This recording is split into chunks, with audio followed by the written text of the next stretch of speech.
கூடும் நேரம் வழி இருக்கு. இருக்கிற நாள இருவரும் சேர்ந்து இணை பிரியாம கழிச்சிட வேணும். ஏதோ ஏதோ சொல்ல தோணும். அட உன்னோட ஒன்னான மூணாகும். அது இப்போதும் எப்போதும் தேனாகும்.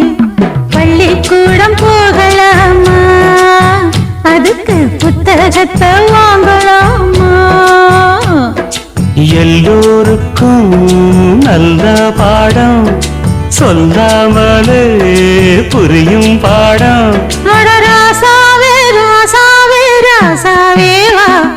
பள்ளிக்கூடம் போகலாமா, அதுக்கு புத்தகத்தை வாங்கலாமா?